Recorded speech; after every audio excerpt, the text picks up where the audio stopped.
So hello everyone, and we are Group 6, and our topic is Indoor Air Quality Monitoring System, and I'm Liu Hong Irvin.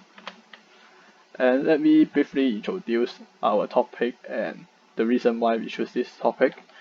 Recently, the air pollution problem is quite severe in Hong Kong, and also because of the emission of the tear gases, it may seriously affect the health of the Hong Kong people. And allergy is one of the most common disease for Hong Kong people, and in some extreme cases, it may even kill them as well. Yes.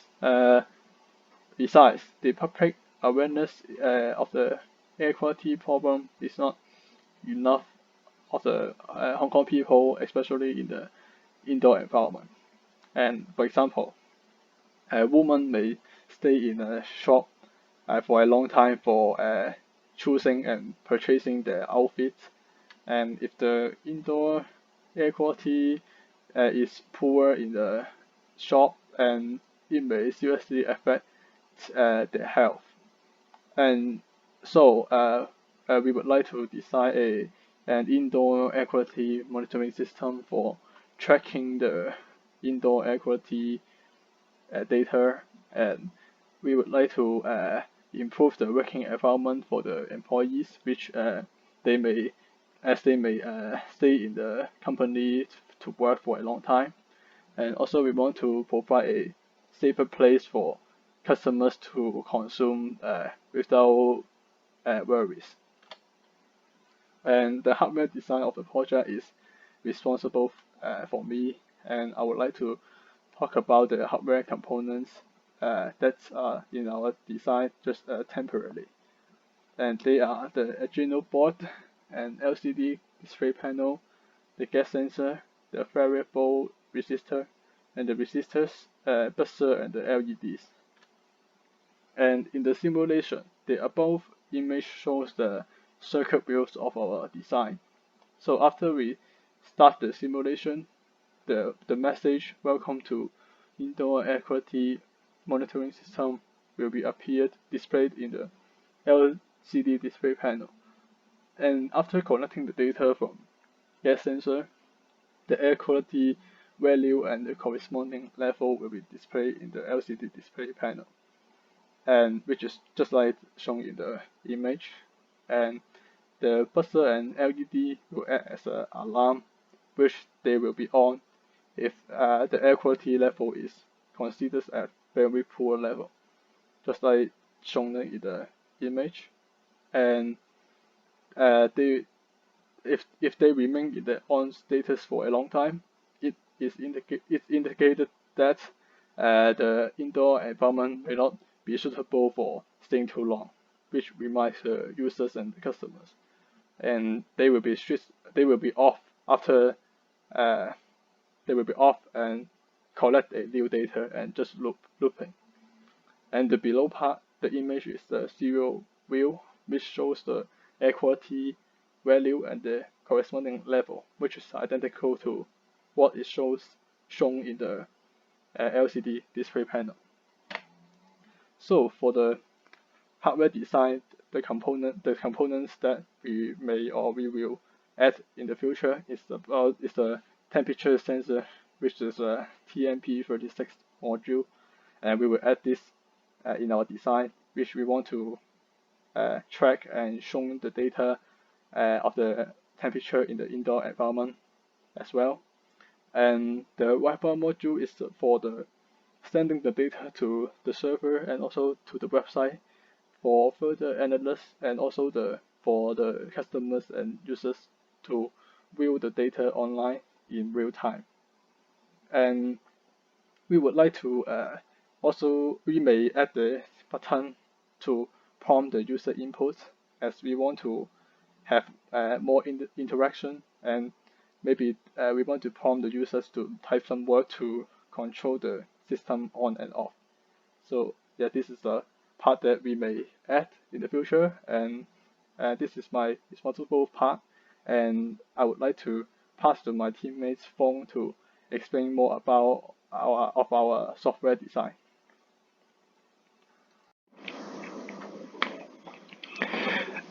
I'm Chen Feng, responsible for the software design of our project. Now I'm going to introduce you our software design and the progress. The software design of our project could be divided into two parts. One is the programming on the Arduino, and the other is an app for the customer to view the air quality information online. First, for the Arduino programming, we want to program the Arduino board so that it could coordinate, control, and communicate with the peripheral components. Thus, every component could functionate properly. How do the Arduino read the data from the sensor? How to display the result on the LCD screen? How to trigger the LED and the buzzer according to different situations? How to transmit the data to the local computer through a Wi-Fi module? All of the above functions could be accomplished by the programming. For the data collection, it is about how do we read the data from the sensor. The Arduino would get the data by the analog read function, which gives the analog voltage according to different voltage outputted by the sensor. Then we have to transform the voltage into meaningful information. For example, for the temperature sensor, we could get the temperature in Celsius by the following equation. We multiply the voltage by 5 divided by 1024 and then minus 0.5 divided by 0.01. However, it is not the case for the gas sensor. Since the gas sensor measures the concentration of different air particles but only gives one output voltage, it is hard to tell the exact concentration of each air particles, but it still gives us the relative index of the air quality. The higher voltage, the more polluted air. The system would keep reading the sensor and updating the data by loop. For the display on LCD screen, we want to show the measured data on it and keep it updated. We would use the library liquidcrystal.h which could works for all LCD displays that are compatible with the Hitachi HD44780 driver, which could be recognized by its 16 pins interface. The library provides many functions such as begin, clear, set cursor, display, print, etc., which could help us to utilize the LCD screen. At the beginning, which means the setup of the Arduino, we must call the begin function in order to initialize the LCD, and the print function allows us to show the text on the screen while the clear function could make the screen clear. Again, we want to keep it updated, so we put all functions inside a loop. For the LED and the buzzer, it is used as an alarm. The Arduino will keep tracking the recorded value. If the value exceeds the safety level, then the Arduino will send a digital high voltage to trigger the LED and the buzzer to alert the employee. The alarm will be reset if the value returns normal, or it could be turned off by the management cast.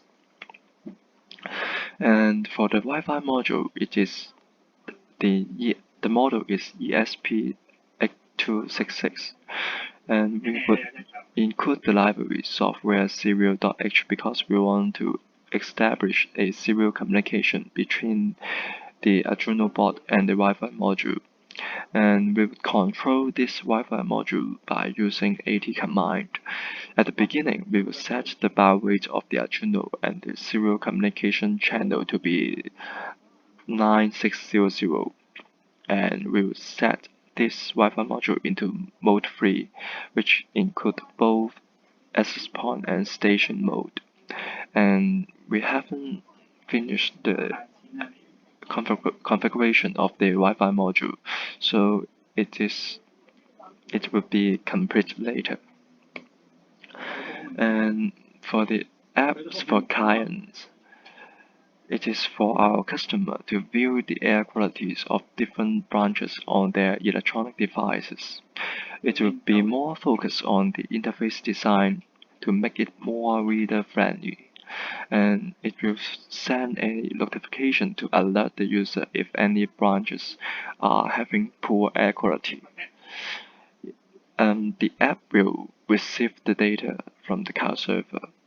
Again, we haven't do it yet, and it will be done in later. And then my teammate will tell you about our design on the database and the cloud server. Hello, I'm Wantachi, serial number 54849672, and I will respond for the web server part of this presentation. About the web server part, to make this web server, we need certain components to handle it. First is the XAMPP program. It will provide a MySQL database system. We will use it to create our own database and the table in our own computer. It is a local database system now, but we will, or maybe we can make it make a online database system after. And next, the ESP8266 Wi-Fi module. It is its main hardware component to connect the Arduino and the database system. When the data is sent into the Arduino, it will go through this Wi-Fi module and send to the server, just the database, just the graph on the right down corner. And next, the PHP code. It accepts the data transfer between the database system and the Wi-Fi module, and it is the main coding part we need to handle this web server. And finally, the Arduino ID coding. It is used to control the Arduino for us receiving or sending something. And about the database, how to create, and here is there is some pictures show how we will create this database. First, you will see the XAMPP control panel, and we will start the MySQL and here, and we will open it on the browser, and you will see the PHP my admin which is in the browser you can see, and we will create the database here and then the table here. The database creation is quite simple and it is not difficult.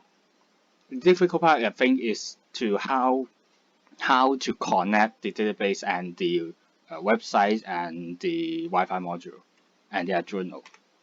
And next, we have to create the PHP code file to make the database out. We have to access the connection between the database and the Arduino module. Just like the code I have shown on the right hand side, there is some name or password need, and finally the database will show. Also, we will put the data into the web page just like this. This is a simple version of the web page just for testing, and phone will make it more user friendly afterward. And the ESP8266 mentioned before is used to connect the Arduino and the web page through internet, and the PHP code will help find those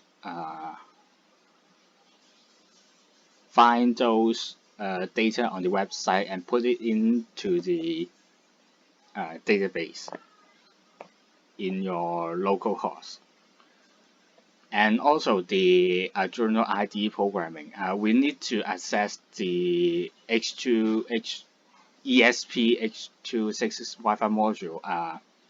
We need to make it work. We need program it and set some serial number to access it, and we will connect it with IP address through internet. And the usage of our server is mainly used for save data.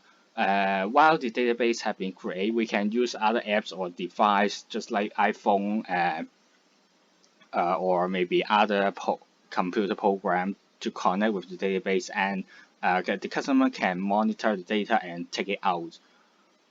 Expect live monitoring. Customer can check the data a few days ago because the database will not be deleted until the storage is full, just the data in the database. Yeah, and the deadline is the deadline made by the customer is that today, and the data will be deleted. And in the further discussion, we hopefully could upgrade the system into bigger server with multi-monitor, large amount of sensor unit. With this, we need to upgrade the sensor unit to detect more different kind of air particle, and also upgrade the LCD to display more different kind of particle. And finally, if we can, we want to upgrade the design of the web page and make it more user friendly. And this is the end of our presentation. Thank you.